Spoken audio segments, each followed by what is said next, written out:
Welcome to Mike Chimeri's Music Collection.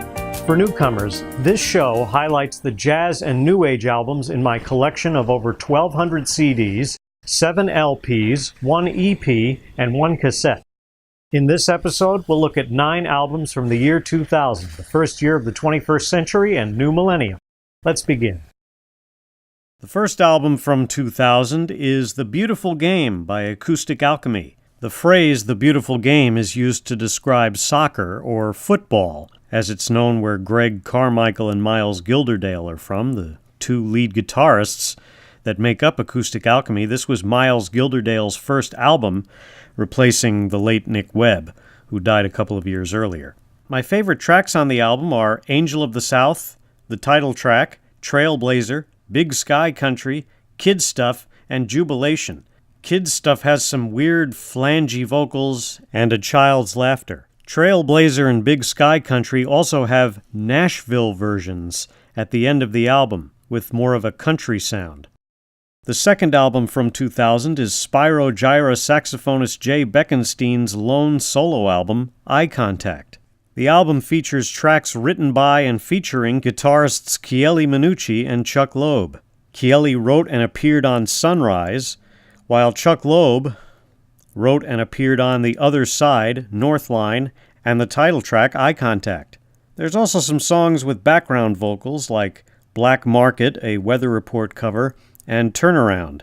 Both songs feature vocals by Bekethi Kumalo. Bekethi also co-wrote Turnaround with Jay Beckenstein, and he plays bass. The third song with vocals is Lookin' Up, one of many songs written by Jay. It features his daughters Claire and Alexandra, as well as Amanda Fassell.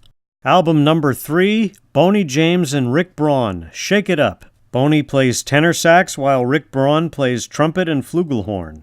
My favorite tracks on the album are RSVP, the title track, Love's Like That, which features Foreplay and reminds me of the Magnificent Seven theme, and the Hugh Masekela song, which Friends of Distinction also did, Grazing in the Grass, or as it's known on the album, Grazin' in the Grass, which has become part of Rick Braun's live repertoire.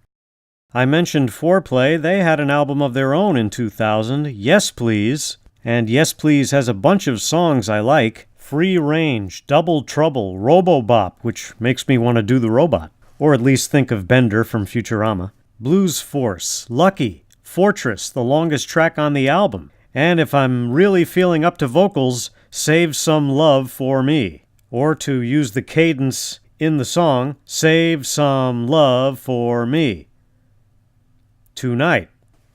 Anyway, Foreplay at that time was Bob James on keyboards, Nathan East on bass and vocals, Larry Carlton on guitar, his third album with the band, and Harvey Mason on drums.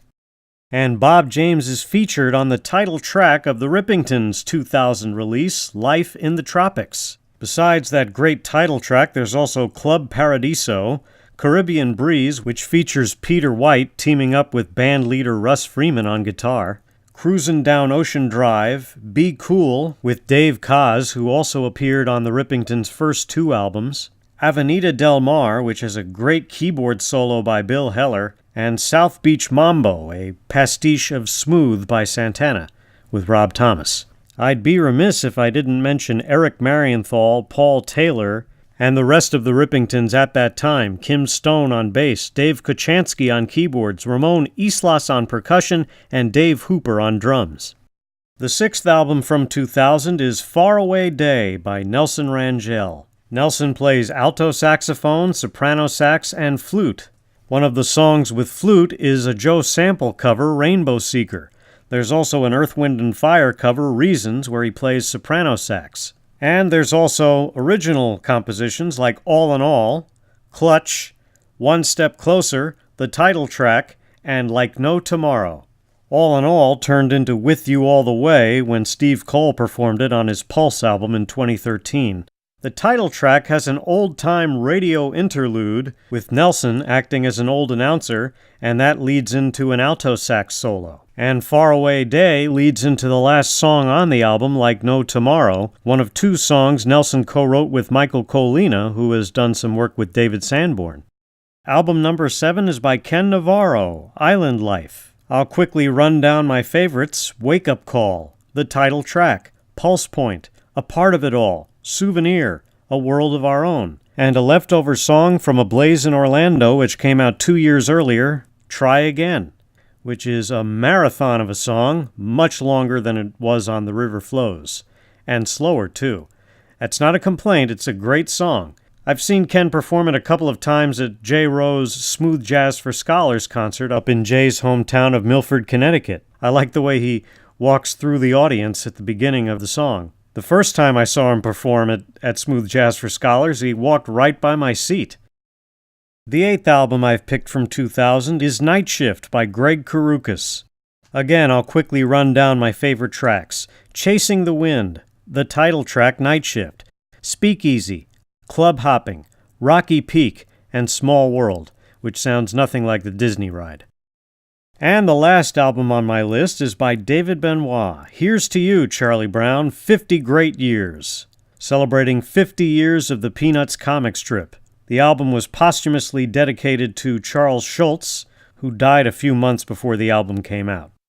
The album consists of Vince Guaraldi compositions like Linus and Lucy, Charlie Brown Theme, Pebble Beach, Frida, Christmas Time Is Here, co-written with Lee Mendelson, Blue Charlie Brown, and Red Baron.